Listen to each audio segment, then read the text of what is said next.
नमस्कार मित्रों, मैं मोटिवेटर विकास धस्माना और मोटिवेशन मास्टर्स की टीम की तरफ से अनुरोध करता हूं कि अगर आपने या आपके किसी भी परिवारजन ने कभी भी, हाँ मेरे दोस्तों, कभी भी किसी भी तरह की कोचिंग ली हो, चाहे वो आपकी हॉबी क्लासेस हो, चाहे आपकी वो कोचिंग क्लासेस हो, चाहे वो आपका कॉम्पिटिटिव एग्जाम की क्लास हो, चाहे वो ट्यूशन क्लासेस हो, तो ये वीडियो पूरा अंत तक देखें।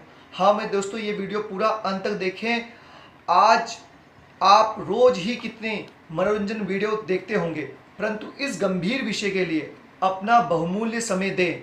और अगर आप भी टीचर्स का, हाँ मेरे दोस्तों, आप भी टीचर्स का सम्मान करते हैं तो इस वीडियो को ज़्यादा से ज़्यादा शेयर करें, जिससे कि हमारा दर्द और कोचिंग इंडस्ट्री का दर्द लोगों तक पहुंचाया जा सके। भारत में कोचिंग इंडस्ट्री 1 लाख करोड़ की है, जिसमें 5 लाख रजिस्टर्ड और 3 लाख नॉन रजिस्टर्ड इंस्टीट्यूट हर साल 10 करोड़, हाँ मेरे दोस्तों, 10 करोड़ छात्रों के भविष्य के लिए कड़ी मेहनत करते हैं, और जिसमें करीब 40 लाख टीचर्स पढ़ाते हैं और दिन रात करके इस देश के लिए IAS, PCS, doctors, engineers produce करते हैं। और आज मैं आपको उत्तराखंड कोचिंग और लाइब्रेरी एसोसिएशन के माध्यम से उन चार पहलुओं पर या उन 4 कारणों के से अवगत कराऊंगा, जिनकी वजह से आज ये कोचिंग इंडस्ट्री खून के आंसू रो रही है। हाँ मेरे दोस्तों, खून के आंसू रो रही है। पहला कारण या पहला पहलू, सबसे लंबा लॉकडाउन। दोस्तों, इस वीडियो को पूरे अंत तक देखिएगा, तभी आपको पता चलेगा कि जिस कोचिंग इंडस्ट्री इस देश के लिए इतनी मेहनत करती है, आईएएस, पीसीएस, डॉक्टर्स प्रोड्यूस करती है, वो अभी किस दौर से गुजर रही है। तो हमारा पहला पॉइंट है सबसे लंबा लॉकडाउन। सबसे लंबा लॉकडाउन हम लोगों के लिए ही चल रहा है। जब पूरे देश में 24 मार्च से लॉकडाउन लगा था, तो उससे 9 दिन पहले ही, हाँ मेरे दोस्तों, उससे 9 दिन पहले ही 15 मार्च से हमारा लॉकडाउन शुरू हो गया था। और जब आज 95% सेक्टर्स, जिसमें धार्मिक स्थल भी खोल दिए गए हैं, तब भी हम लॉकडाउन में जी रहे हैं। और सुनने में ये आ रहा है कि सितंबर अक्टूबर तक ये लॉकडाउन, एजुकेशन लॉकडाउन खिंच सकता है। तो मेरे दोस्तों, अगर ये अक्टूबर तक खिंचा तो पूरे 8 महीने का लॉकडाउन हो जाएगा। और 8 महीने जीरो अर्निंग, शून्य अर्निंग के कौन गुजार सकता है।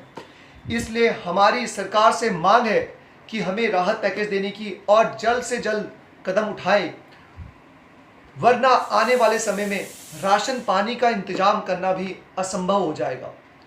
दूसरा कारण जिसकी वजह से कोचिंग इंडस्ट्री खून के आंसू रो रही है, वो है कोचिंग संस्थानों और प्राइवेट लाइब्रेरीज को स्कूल और कॉलेजेस की कैटेगरी में रखना, जो बिल्कुल भी तर्कसंगत और न्याय संगत नहीं है। क्योंकि स्कूल और कॉलेज खुलते हैं अपनी प्रॉपर्टी पर, वरना उन्हें मान्यता नहीं मिलती। पर 90% कोचिंग संस्थान और 100% प्राइवेट लाइब्रेरीज रेंटल प्रॉपर्टीज पर चलती है, जिनका किराया 50,000 रुपये से लेके 20 लाख तक जाता है। हाँ मेरे दोस्तों, 20 लाख तक जाता है बड़े बड़े शहरों में। और सरकार ने अब तक किराए को लेकर कोई ठोस दिशा निर्देश जारी नहीं किए हैं। तो अगर हम न्यूनतम किराया 50,000 रुपये लेकर ही चलते हैं, तो 8 महीने के लॉकडाउन के हिसाब से 4 लाख किराया इंस्टीट्यूट मालिक कहाँ से लाएगा, जबकि उसकी अर्निंग शून्य हो गई है। अतः सरकार से हमारी मांग है कि हमें स्कूल और कॉलेजों के साथ कंपेयर नहीं किया जाए। और सरकार और मकान मालिकों से हमारी ये विनती है, कि लॉकडाउन तक का किराया माफ किया जाए, ताकि हम भविष्य के बारे में भी कुछ सोच पाएं। दोस्तों, तीसरा कारण जिसकी वजह से कोचिंग इंडस्ट्री या हम लोग खून के आंसू रो रहे हैं, वो है बेरोजगारी और हर दिन चढ़ता किराया। सरकार ने 20 लाख करोड़ का राहत पैकेज घोषित किया। जो लोग बेरोजगार हुए और जो सेक्टर प्रभावित हुए, उन्हें राहत पैकेज दिया गया, पर कोचिंग और लाइब्रेरी इंडस्ट्री को 1 रुपए की भी राहत नहीं दी गई है। जो लोग बेरोजगार हुए, वो लोग अपने घर लौट गए और उनकी अर्निंग हमारी तरह शून्य हुई, तो भी उन्हें किराया जो हमें कर्ज के माफिक लग रहा है, नहीं देना पड़ रहा है। जब हमारी कमाई शून्य हो गई है, जब हमारी कमाई शून्य हो गई है तो हम लाखों का किराया कहाँ से भरेंगे? अतः हमारी सरकार से मांग और मकान मालिकों से विनती है, ये विनती है कि हमारा लॉकडाउन तक का किराया माफ़ किया जाए, क्योंकि वो किराया कमर्शियल प्रॉपर्टी या बिजनेस यूज़ का है। तो जब हम प्रॉपर्टी का यूज़ ही नहीं कर पाए तो किराया कहीं से भी देना न्याय संगत नहीं है।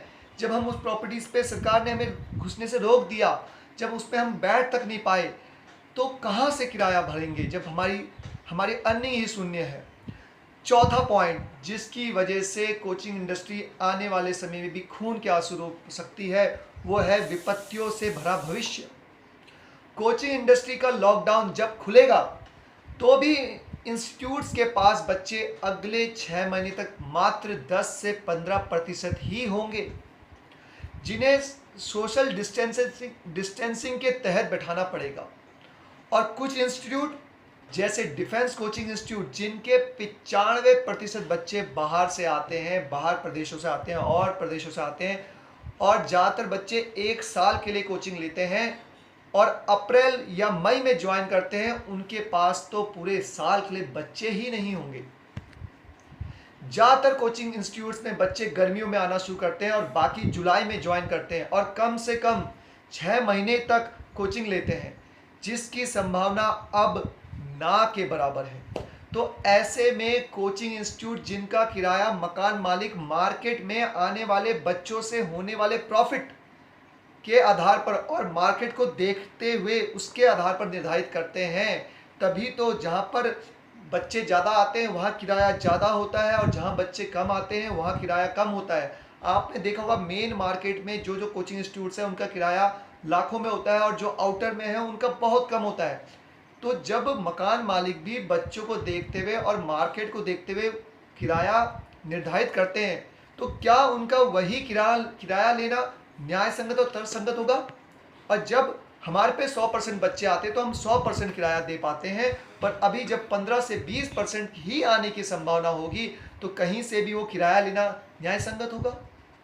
पर हम मकान मालिकों का थोड़ा बहुत दर्द हम भी समझते हैं कि उनकी भी अपनी परिस्थितियाँ हैं, उनका भी अपने खर्चे हैं। इसलिए हमारी सरकार और मकान मालिकों से विनती है कि लॉकडाउन खुलने के 6 महीने तक केवल 50% किराया लिया जाए, ताकि अगर हम 15-20% भी कमाएं तो 50% दे सकें, जो कि हमारे लिए बहुत मुश्किल होगा। अगर ऐसा नहीं हो पाएगा तो कोचिंग संस्थानों के पास रोड पर आने के अलावा और कोई विकल्प नहीं रह जाएगा।